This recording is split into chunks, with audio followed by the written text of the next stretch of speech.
Okay. Hi, everyone. Welcome to our final, I want to say, oh my goodness, final presentation for this academic year. It has been amazing how time has flown. Today, we have our wonderful Angelique, who is going to be talking about what we've learned this year, reflecting and building on the success and how we can develop the inclusion department, the next steps of development. Angelique has got immense experience and she has so much to share. She's now actually become a regular presenter on our forums, and we are so pleased that she's always so kind to share everything that she has learned over the years. I'll hand it over to Angelique now. Angelique, you can go right ahead, and thank you so much for doing this. Thank you, Ms. Harmeet, and thank you, Dr. Catherine, for the opportunity. I really appreciate it. For those who don't know me, my name is Angelique. I've been in the region for more than 10 years now, working in leadership, specializing in inclusion and then also community psychology. My passion has always been well-being, safeguarding, and a little bit of leadership as well, because we all need that little bit of leadership as well. So I would love to get started today. I am going to try and see if we have enough people, or if we have too many, then we might not get to do the breakout groups that I was planning, but let's see how it goes from here. So I'd like to take this opportunity to say that it is very important for us to know that reflecting on our practice is very, very important as inclusion leaders. Using those reflections, not only looking at it from a negative perspective as challenges, but seeing it as data that can be used to dictate our action plans, our SEF, and then also how we're going to make changes to departments, how we can make changes in our whole school, and the ripple effect of that impact that we can have in our departments and beyond. So we're going to explore the successes and challenges of our department, looking at pinpointing what those were, how to support our students and families throughout the time that we have, the unsureties of what's going around with regards to the war, unfortunately, and then also taking into account those students who have come from war-torn countries to Dubai or the UAE for a safer environment.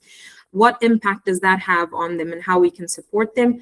And then lastly, just a little bit about work culture and burnout, and what we can do as leadership to ensure that our team is strong, and how, again, that's going to have a ripple effect in the rest of the school.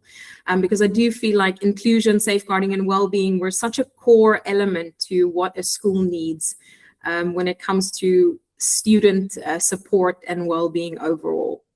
So firstly, I'd like you to scan this QR code right there on the left-hand side. And I'd like you to take this opportunity to focus on a growth mindset, using that reflection that I just spoke about to give me two adjectives. It could be two adjectives. I just mentioned two there. But what do you think is two words that can describe your department throughout this time? So I'll open it up on my side as well, so I can see who's going to comment. Let me just share my screen again from this side. I apologize for the pop-up there. So in two words, if you can scan that QR code again, I can also share the link in the chat if that's going to be easier.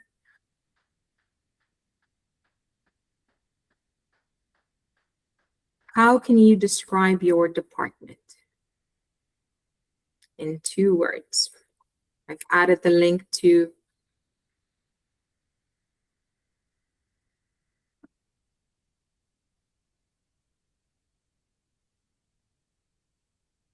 exploring collaboration. Yes, definitely. I think working together in a team is always very important for us.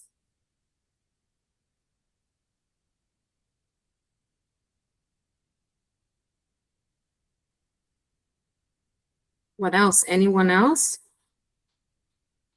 I know we've got 19 participants today. And I know it's Monday and it might be very hard. So I recently just started a new position.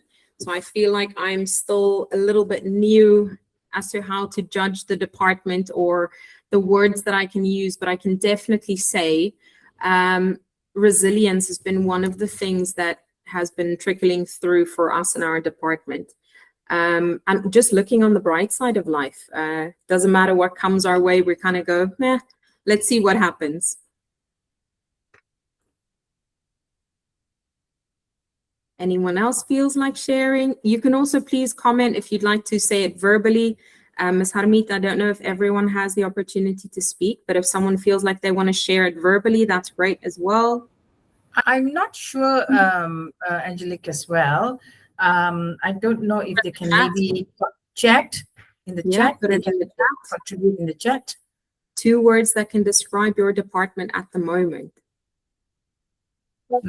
Or throughout the year, what have you been through? Maybe what you can do is that, you can give your suggestions. I think people are a bit shy as well. And then we can. Or it's Monday, the first Monday back after Eid. Exactly. Yeah.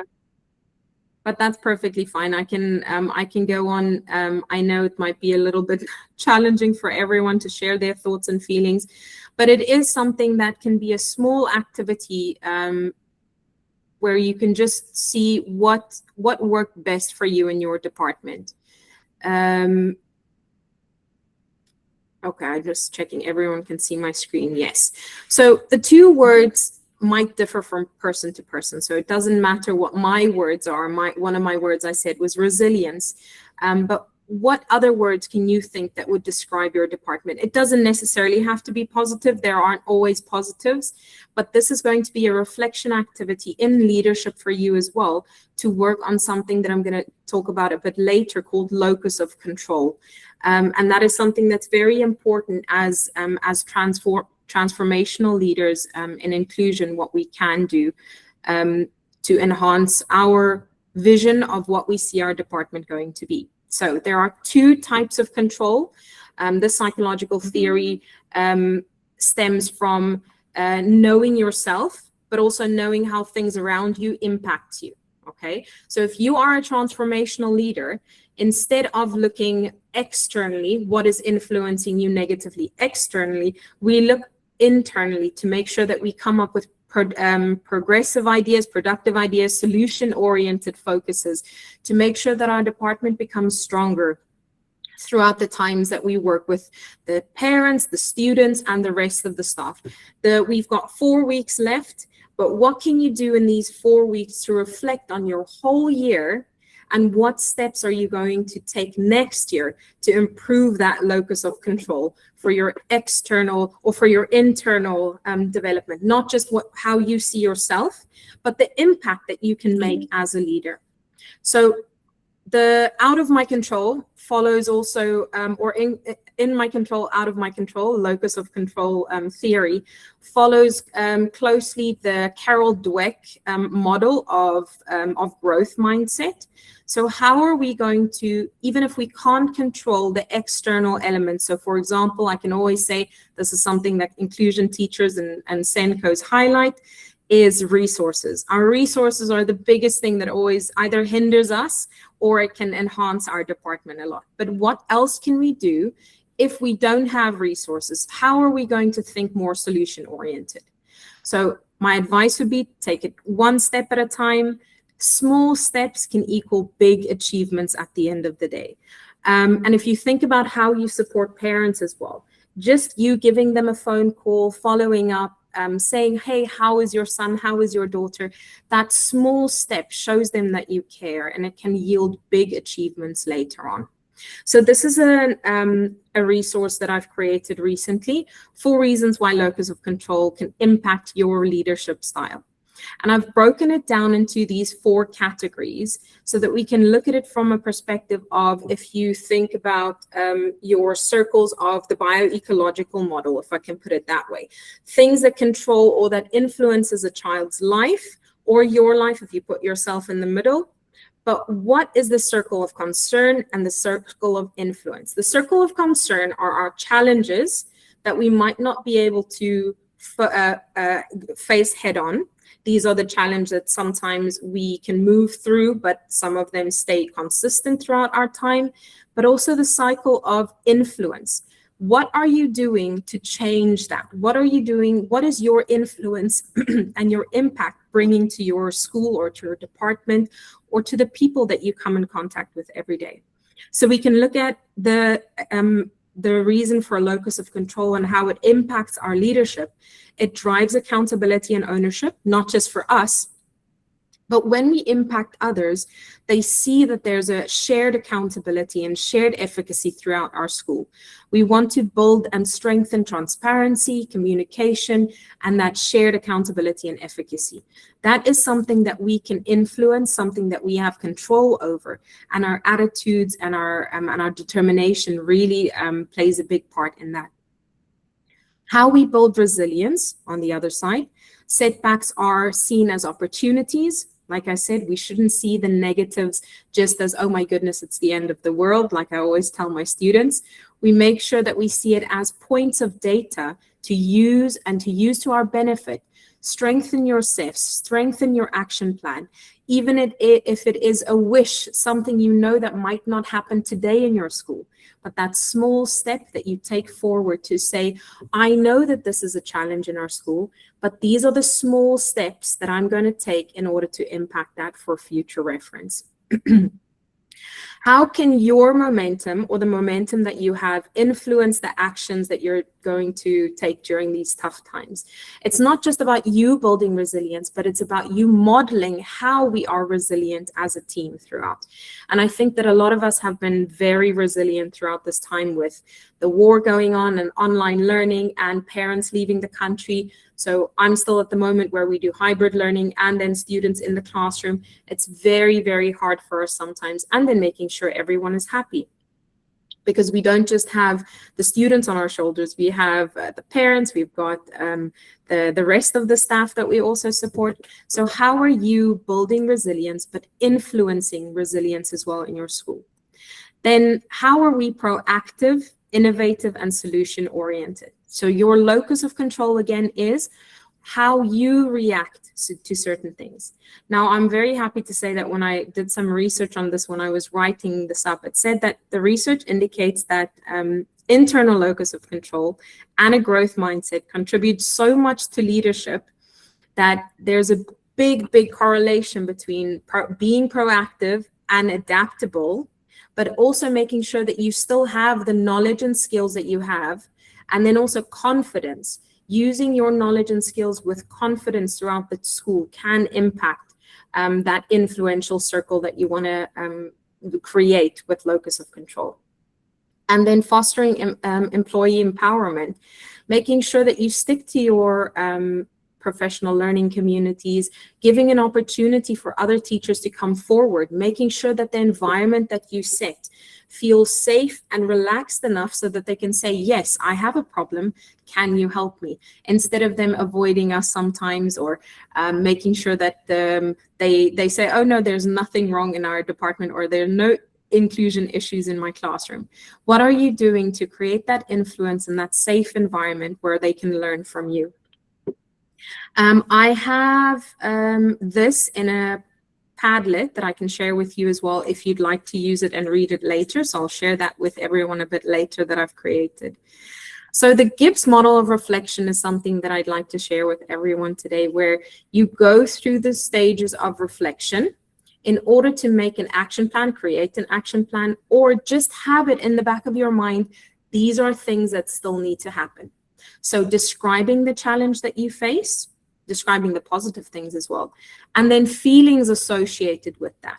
It's very important for us. We're all feelings people here, I hope. So I think inclusion leaders, we're not inclusion if we don't have feelings about everything, right? We always want to be freedom fighters no matter what. But when it comes to our administration duties and our leadership duties, describe that action and say what the feelings are associated with those challenges. Then evaluating them on a perspective, not just to say what is wrong, but again, solution-oriented, being proactive, analyzing it. Is this something that is doable or feasible for your school? Can it happen throughout the school? Can it happen long-term? Is it possible for us to look at it from a consistency perspective as well? It shouldn't just be something that we implement because we hear other schools are doing it. We have to apply our own reflective models and our own challenges based on the communities that we're in. Yes, it would be great if we're all outstanding schools, but then reflection models wouldn't be needed. And then using our action plan as informed decision making, and making sure those data points are there to guide us and to help us through everything that we need to do and improve. So if we have to reframe the success of the reflection model, these are some pointers that I would suggest on how to look at your inclusion department from a reflective perspective. So these are things that we can say that work really well, because we don't want to talk about the challenges yet. Let's think positive. Student impact. What has your student impact been throughout this year? Have they made progress? Have they shown attainment in your attainment data? Are there examples of independence? Have your well-being policies been updated based on the current situations? And how has the access to learning been for your inclusion students, be it level 1, 2, or 3? Then teacher capacity, targeted professional development. Are your teachers able to sustain what they need to sustain throughout? Do they have the confidence in order to initiate this? How have you seen that they've built their confidence throughout? Have they grown? It's very good as well to, when you do your KPIs, to let teachers know that I'm so glad that you've developed in this area. I see that you've grown in confidence. I've seen that you developed your skill. I had a wonderful school principal who always had this debate with me about, is it a will versus skill? And this is something that I feel like I'm going to take with me for a very long time. So will versus skill. Do you have the will to continue your work as an inclusion teacher or as a leader? And do you have the skill? One we can teach, the other one we cannot. So what do you do as an inclusion leader to make sure that you foster both those elements so that your department becomes stronger? How have you influenced accountability? How have you used differentiation and accommodation now as well, thinking about online learning? Does your differentiation and accommodation policy and model need to change, and why does it need to change? Or if it works really well, let's say it works really well, and these are the reasons why. Remember, sometimes we get into this habit of thinking, oh my goodness, there's still a mountain in front of me, and then we forget all the achievements that we've been through as inclusion leaders already. Then systems and processes, the same sort of as teacher capacity, but do you have clear systems? Are they consistent? Are they sustainable? And can we use effective communication throughout the school? If you have really good systems, please say what worked really well. Why did it work very well? These are things that can help other people as well in our inclusion department or in our inclusion environment that we have. Leaders can learn from each other. We're never fully at capacity when it comes to learning and our knowledge. Then school culture. Your school culture is so important. Do students feel safe? Do parents feel safe? Do the teachers feel safe with you? Is there a shared accountability again with parents wanting to come forward with you? Do you have one good story this year where a parent came to you and said, thank you, this is why I feel this department is great? Or collective efficacy as well. The attitudes towards inclusion. How have you changed that? Now, in my previous school that I've worked at, how I've impacted inclusion a lot, because sometimes it's very, very hard, especially if you work in a traditional environment where parents are very close-minded. Things that I have done to make sure that parents feel they can come and talk to me, their attitudes towards inclusion changed. Providing them with the opportunity to learn, grow, parent workshops where it's a safe environment for parents who have special needs kids and those who don't have special needs kids to talk to each other, to understand that it's not that bad if you have a child with special needs, because we still face a lot of stigma in this country as well. Now at the top there, and I will share this as well with everyone, I have a QR code that you can scan as well.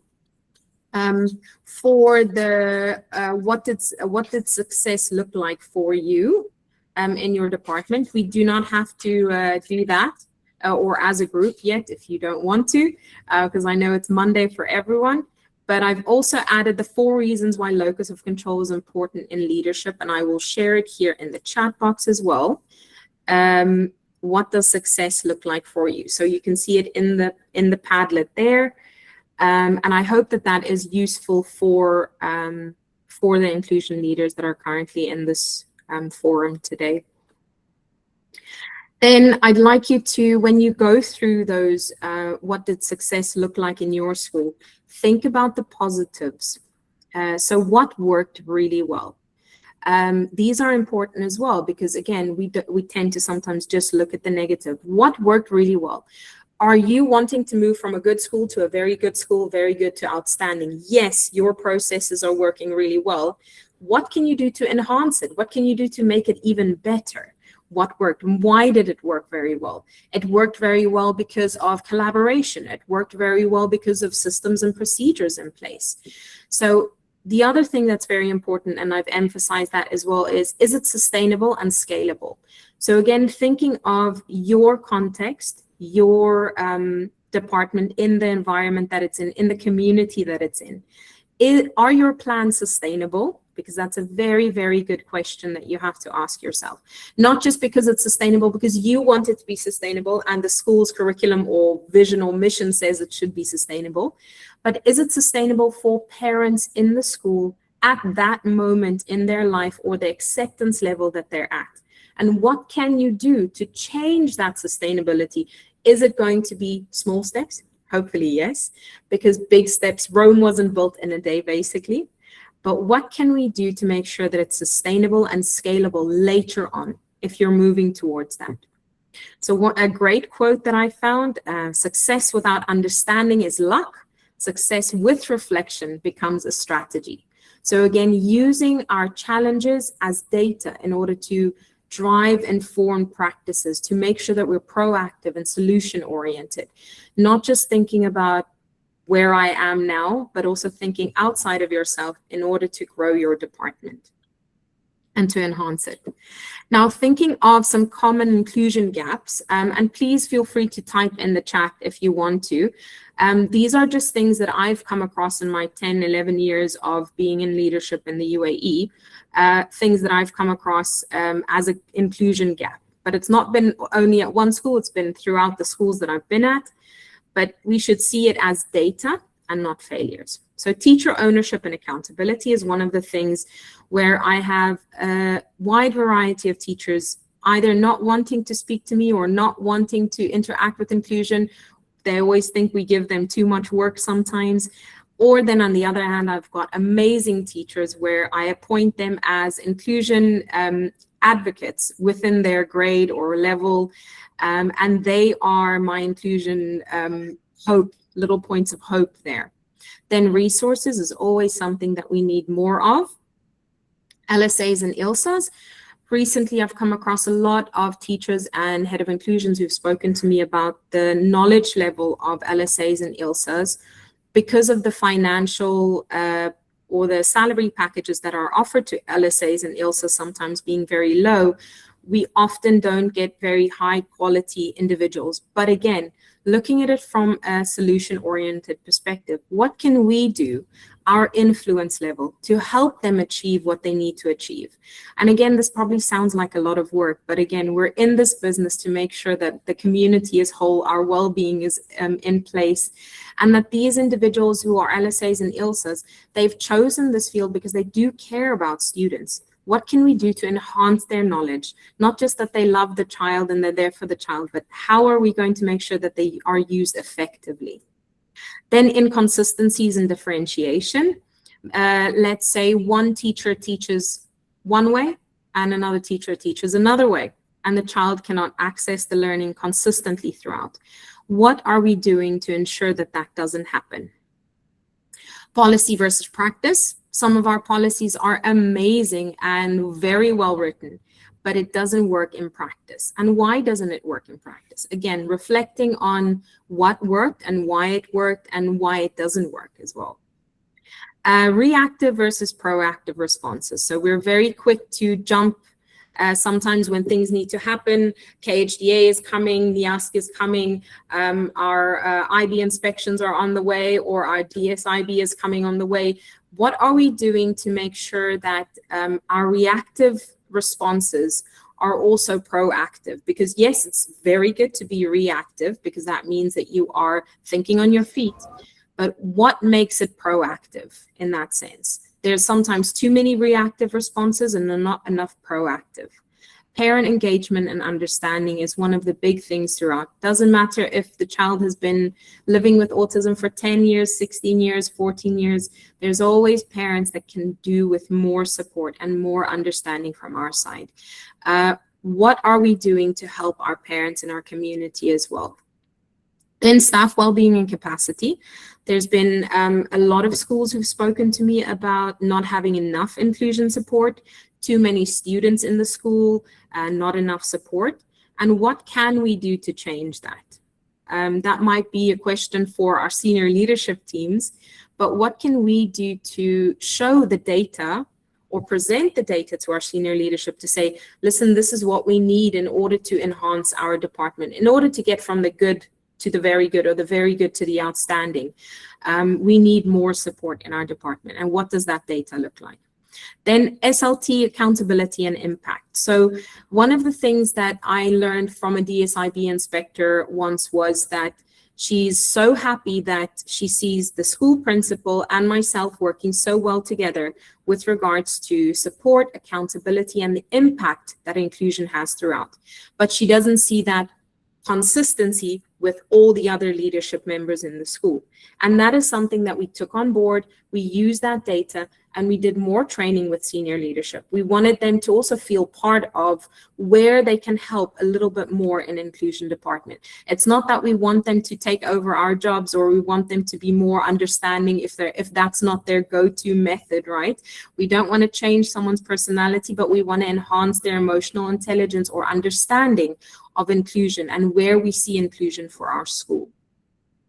So these are some of the challenges that I mentioned. Now, if you would like to, and you would like to mention 2 challenges that you've had throughout the year, and then discuss these challenges with me if possible. If you don't want to, that's perfectly fine, but you can scan the QR code there as well. And then I'll also share this with you. I'll copy the link down so that you can see that as well.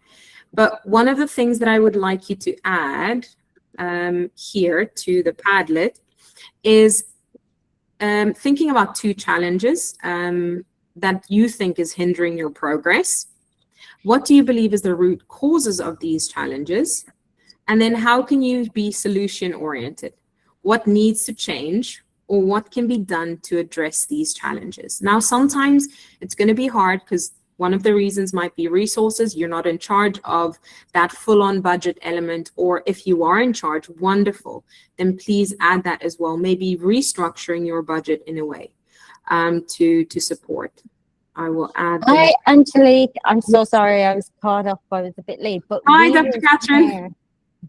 Hi. We'll share all of these links in the email that goes out to share the forum thereafter, and I'll put them in the description in the YouTube channel when we post the forum recording as well. Okay, perfect. Thank you so much. So 2 challenges that I can share from my own personal experiences. One challenge being that my area of expertise has always been within the Arabic and Emirati community.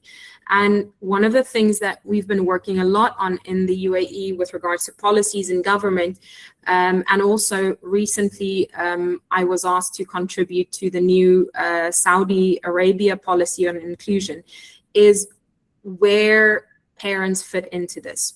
There are so many parents who are pulled in different ways and different methods and different beliefs of how we can support our child. And, oh no, don't worry, we can just they just need to have a routine, or they just need to have a structure.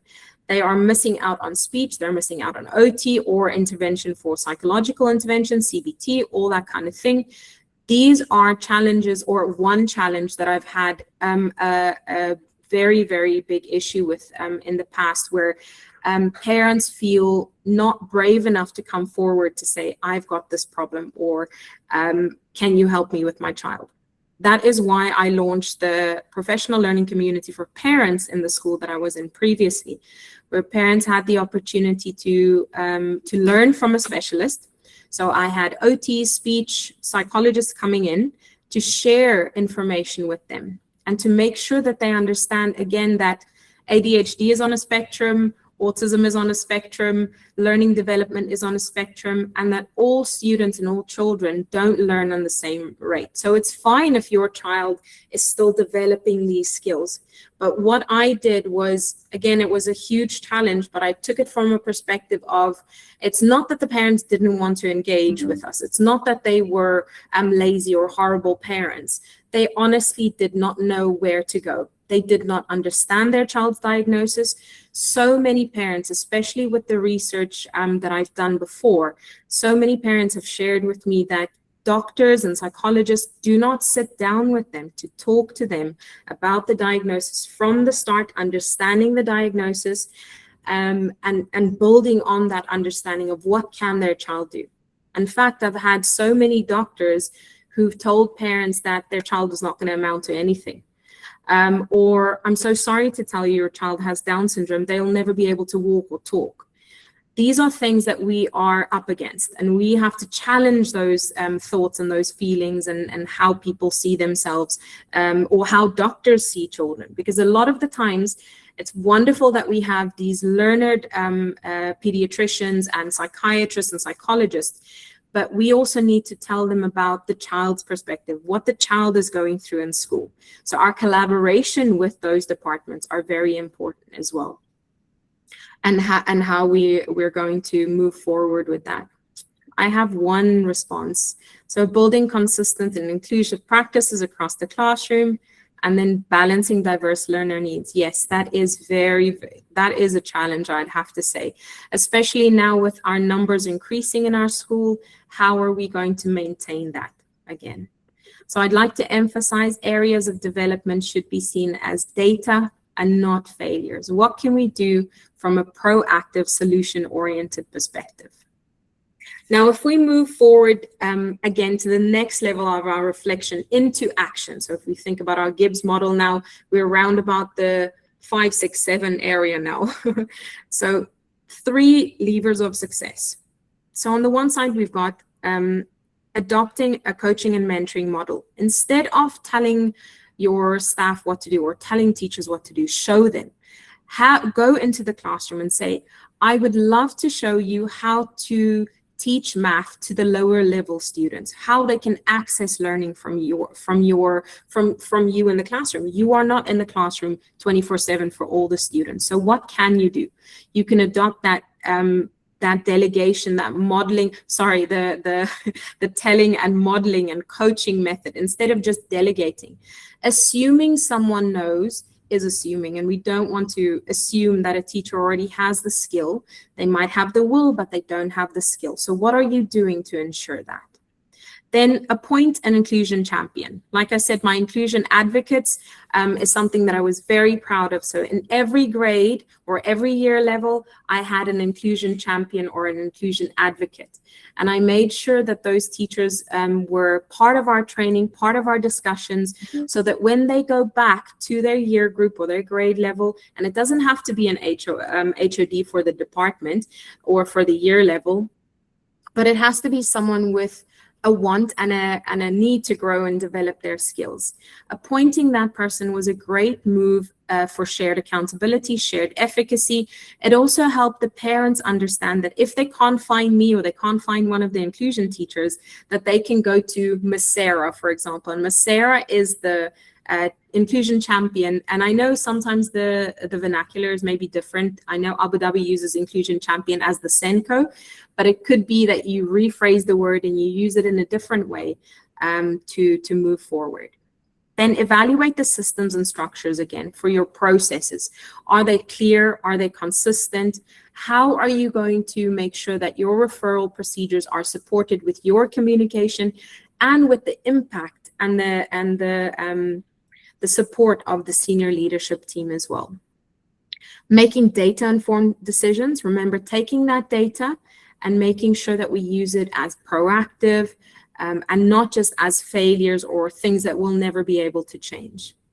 And then something that I've been working a lot on is your leadership style. So for me, transformational leadership is very important because we want to make sure that we leave people with a little seed of knowledge, and that seed of knowledge will grow when we create that environment for them where they can foster and learn. So where we give them the opportunity to speak up, it's a shared learning environment as well for us. Then shifting that mindset to shared responsibility, shared accountability, and efficacy, to make sure that students and parents and teachers understand that we're all in this together to build our department. Now, what I'd like to tell you or encourage you to do is use the 3 S's. So stop, start, and strengthen. So taking the 3 columns that I've shared with you now in account, what are some things when you reflect on your challenges and when you reflect on your strengths that you need to stop, start, or strengthen? So these are important because you need to look at it from a perspective of something might work really well and you want to strengthen that. How are you going to strengthen it from going from a good to a very good to an outstanding school? Or is there something you need to start and change? Or is there something you need to stop, not completely remove it, but stop and reflect on it to see what is wrong here? We need to change. We need to maybe adjust something. What are we going to do? So let your 3 S's guide you through your success throughout this, the 4 weeks that's left in order for you to build on next year. Then I'd like to just take some time to talk about trauma-informed school framework. One of the things that we've been talking a lot about is how to support children, how to support the parents that have gone through a war, that have left their countries to come to Dubai and it's safe, and then all of a sudden it was not safe at that time. So what are we doing to shift our mindset to a trauma-informed school? Not just that we are making sure that we are sensitive to certain things, but what have we put in place to help the student? It's not what is wrong with the student, it is what has happened to the student and blocking them from learning or not developing to their full potential. When we prioritize safety and emotional regulation, how does that look, or what does that look like throughout the school? Is staff equipped to support students? And how can we move to that mental health first aid and what we can do to improve our academic success? At the end of the day, for me, I always tell teachers, and it might be something that you don't agree with as a SENCO, but progress is progress. It doesn't have to be academic progress. So I would like to change this quote a little bit to say it's not just academic success. It could be progress and attainment at the child's level. Because yes, our data is important. We need to show off to our inspection board. But if the child has made progress, that to me makes me proud at the end of the day. So a trauma-informed school has 6 principles. We need to make sure that we ensure safety for the student. That's our policies and procedures again.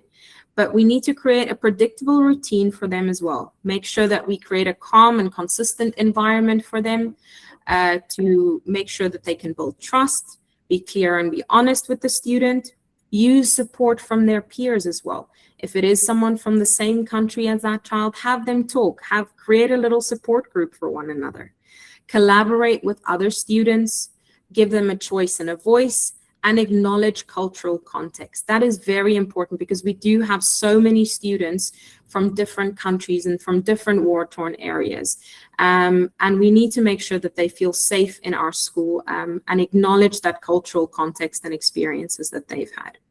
So Dr. Nadine Burke is a known pediatrician, and she's written a lot of research, and she's recently published a book, if I'm not mistaken. Sorry, she's recently published a book, if I'm not mistaken, on why suspending a student or why discipline should make that mind shift and should give a child the opportunity to learn in an environment where they don't feel supported. So a trauma-informed school will make sure that that student feels supported. I just want to make sure that I've switched on the audio. Yes, I have. Sorry. Yeah, we can hear it. Okay, perfect. Thank you, Dr. Catherine. High doses of adversity can change the structure and function of children's developing brains, their developing immune system, their developing hormonal systems, and even the way their DNA is read and transcribed. Those changes are what we now refer to as the toxic stress response. Okay, as a doctor, I may be the one who's screening for adverse childhood experiences, but I might see that child at the most, a couple times a year. But educators deliver the daily doses of healing interactions that truly are the antidote to toxic stress. And so the opportunity to do things like social emotional learning, to give children tools to understand how to recognize what's going on with them and then how to respond, especially to be able to calm their bodies down, truly is healing. If you have a child who is being defiant, who is acting out, who is having a terrible time with impulse control, especially if they're experiencing high doses of adversity at home, suspending them so that they can go home and be in that environment may be doing more harm than good. We obviously need school safety policies and policies to support the orderly functioning of the school environment, but things like in-school suspensions, things like restorative justice, literally the time and space to allow those adrenaline and cortisol levels to come down. And it could be 15 minutes to have, time and space in a quiet area to get back to self-regulation. That's a way to work with a child's biology instead of working against the child's biology. We have an overactive stress response. There's cortisol, there's adrenaline, there's all these stress hormones, and those are what leads to long-term harm. So I just went through the science and said, okay, well, what does the opposite? And it turns out that meditation, and I was skeptical at first, meditation helps to regulate the part of the brain associated with recovery post-provocation. It's associated with reduced levels of cortisol and other stress hormones, and also reduced physiologic indicators, things like blood pressure and heart rate. After reading that literature, I implemented a program in my clinical practice where we really taught mindfulness practices as part of our treatment protocol for kids with toxic stress.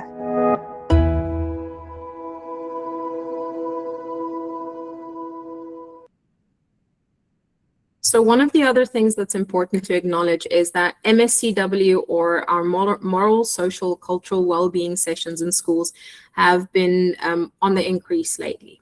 But is it just that there's a subject associated to it? Did we just write it in our little timetable and say, yep, tick, we have that in our box? Or is there actually something structured that students are learning from and that they can gain these skills that they need in order to know that your school is a trauma-informed school, or you can have your zones of regulation when you need to, and they have a safe environment where they can feel feelings and they can talk to you, but also, are we providing them with the necessary skills for them to go out into the world, to be more resilient, to make sure that they are strong individuals with emotional intelligence? Now, if we look at other areas of trauma-informed practices, I really like Edutopia. So if you're not familiar with it, please go and look on some more YouTube videos, or go and watch some more YouTube videos of theirs, and we can have a look at the next video.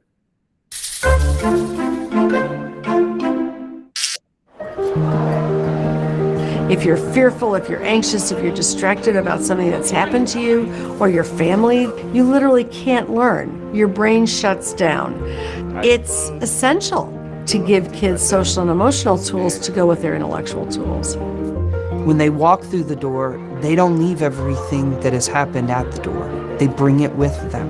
Operating a trauma-informed approach is the understanding that we have to be able to help them manage their experiences in productive ways.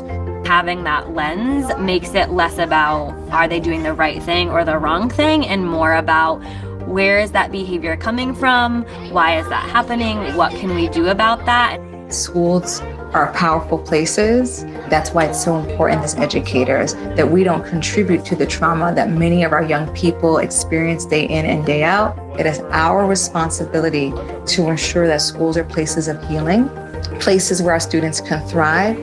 How's it over there? Good. Class been okay? Yep. Okay. We're gonna share a high and a low experience. Last week, my anxiety started coming back really bad, so I've just been learning how to cope with that.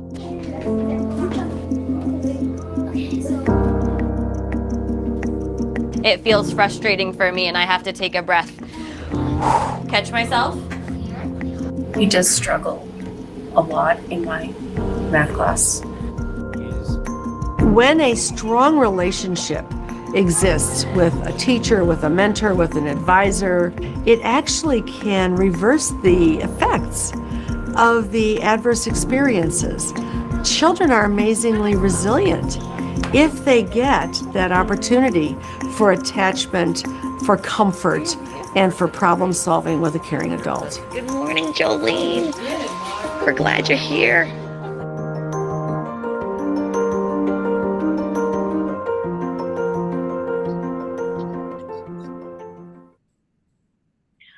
I found this amazing, it's called The Good Teaching, Trauma-Informed Practices. It's from the Tasmanian Education Department. You can just scan the QR code, or like Dr. Catherine said, we'll share this all with you at the end of the session. But there are some really useful tools, tips, and tricks in this book. It's about, say, 48 pages, not too difficult of a read. There's a lot of infographics in there that you can use as part of your teaching and professional development for teachers, for your inclusion department if you want to. But I found this book really very useful when it came to making sure that you create that trauma-informed response for students, but also making sure that they understand that you are there for them. Not just something that we put in our school to say, hey, we have it, or as a tick box to say, thank you, KHDA, we can get that point now, but also making sure that it is truly effective support that we're providing for students. Then what are they? Physicians that I really admire who've gone into the field of psychology and trauma support for students as well. The one is Dr. Gabor Mate and the other one is Dr. Bruce Perry. The two of them have spoken so much about childhood trauma. And one of the things that Dr. Gabor Mate said, and I was really hooked on one of his lectures that he provided on YouTube, was that he said that two children growing up in the same household do not have the same experiences. So when we plan trauma-informed responses, we should always take into account the students that we have.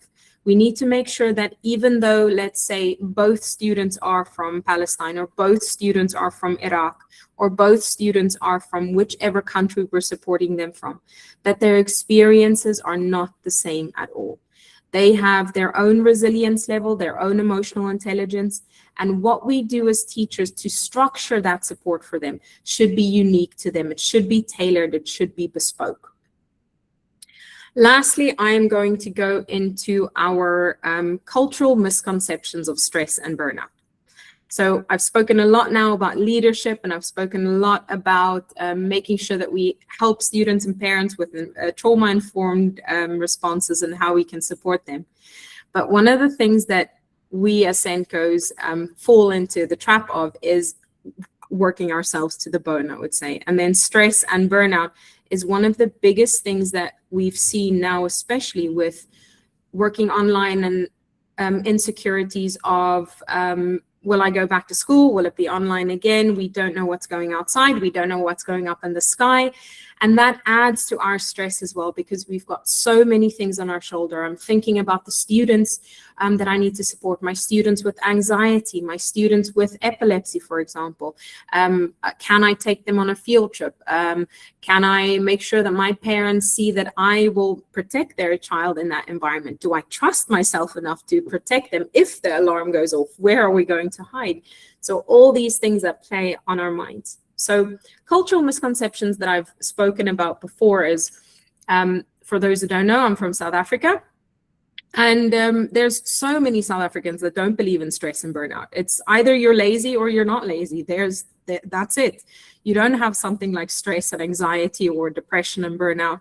So these are cultural misconceptions that we need to, again, face head on, and we need to challenge them, because everyone's experience is different and everyone can have stress and burnout at different times in their life. It could be a buildup and you might not see it coming, and then all of a sudden kind of explodes after a while.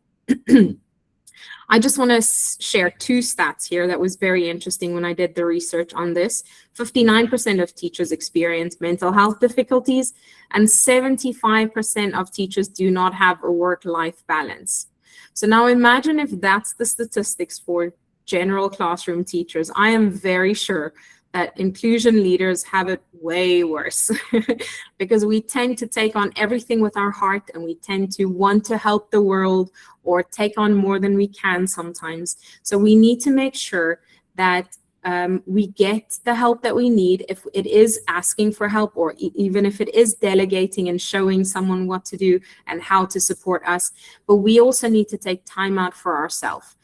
If you are, what was it that one psychologist shared a beautiful quote of, if your cup is already empty, you cannot pour from an empty cup. You cannot give to someone. You cannot build your department, enhance your department, support students and parents if your cup is empty. Make sure that you fill your cup with whatever you need. It could be Pilates, it could be hiking. I know that you love hiking, Dr. Catherine. It could be the indoors. It could be, I know some SENCOs who are still in their teenage phase mentality with when it comes to PlayStation 5.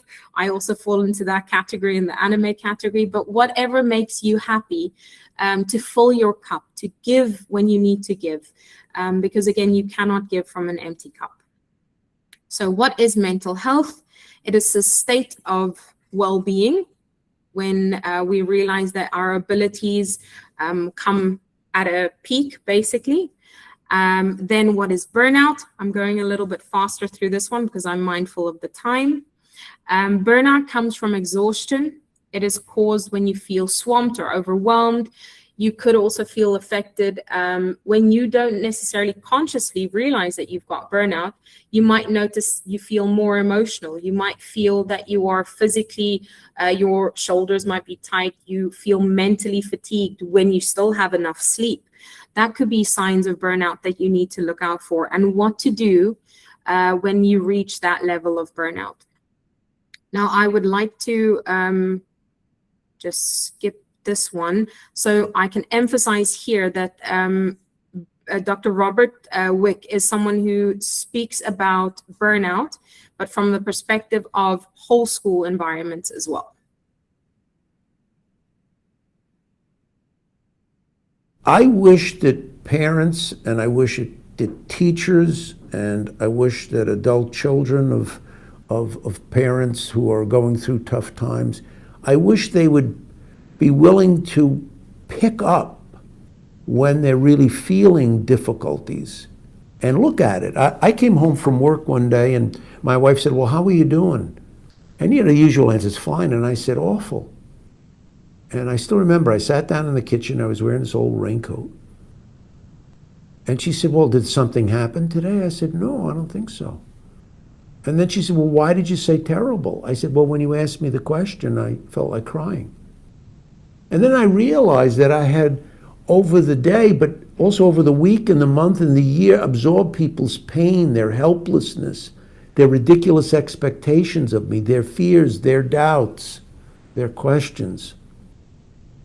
So what do we do about that? I mean, what can we do on a simple level? If we're just trying to be a good person or a good teacher or a good parent. Well, the lesson I learned was not from a behavioral scientist, but from somebody in ministry by the name of Thomas Merton, a contemplative Trappist. He was walking past a day room in his monastery and he saw an old monk there, 40 years a monk. But he looked down and he went in and he said, "Brother, are you okay?" And he said, "No, I'm not. I think I'm losing my spirit, my joy, my energy." And if he said that to me, I think 40 years a monk, what do you say to him? Instead, Thomas Merton smiled at him, he put his hand on his shoulder and he said to him, "Brother, courage comes and goes. Hold on for the next supply." I think that's what we need to do, is we need to recognize that sometimes we need a little time off. Sometimes we need patience. Sometimes we need perseverance. And sometimes we need even courage. But before we can get into that, we first need to recognize the signs of burnout and then not deny them or avoid them or think we're going to get through them, but figure out how we can deal with them.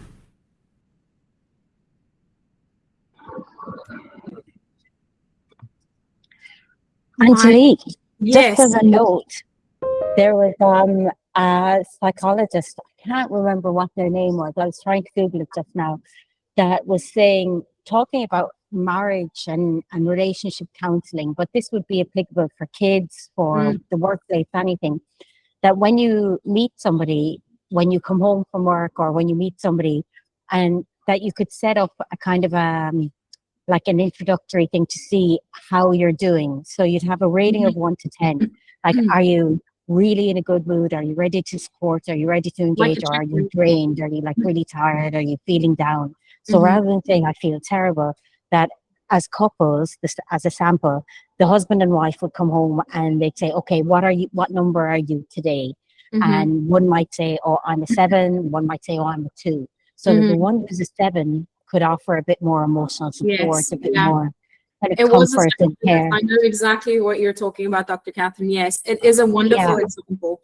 And that's why I think it's important as well when you are an inclusion leader, but you know who you can rely on, who your strong teachers are, who you can give a little bit more work to if you do feel overwhelmed during that day. And I think it is like a relationship when you have a good, strong team. If I'm feeling a 40% that day or a 4 that day, I know who my teachers are that can help me throughout the day to make sure that we are still successful as a team. Because I am there, I'm the leader, I'm the supporter. But again, transformational leadership doesn't tell me that I am the be all and everything. I'm not the alpha and omega of the team. I'm there to guide, to lead, to coach, to mentor. But what other cultural workplace importances can I establish to make sure that when that burnout happens, I address it. So burnout or work culture is so important because we need to make sure that our work-life balance is there, there's transparency, there's social connection, and we have that respect and trust within the departments that we build. I want to end off with 2 quotes, again, that I found, and I hope that these quotes will be as useful to you as it was for me when I did some research on this. Inclusion is not just a department, it's a commitment for all of us in our schools, in our networks, in our wider community. Our role as inclusion leaders is to ensure that commitment is lived and not just written. So again, going back to that policy and practice, making sure that when we reflect, it is useful, it is proactive. And then the other quote, improvement doesn't happen when we do more. It happens when we put our reflections into action and we start doing things differently. Making sure that you address those actions. Thank you, everyone. I hope you enjoyed it.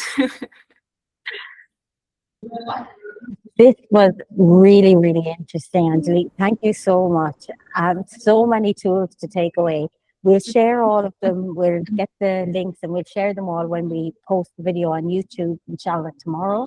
And I think people will have a lot to think about when they become a million clapping hands and it's awesome. Very, very good, Angelique, and so needed. whatever you said, really, in my years of experience, I wish somebody had just told me this years ago and made me sit down and think about the way you made me think about things today. Thank you. It was amazing. Yeah.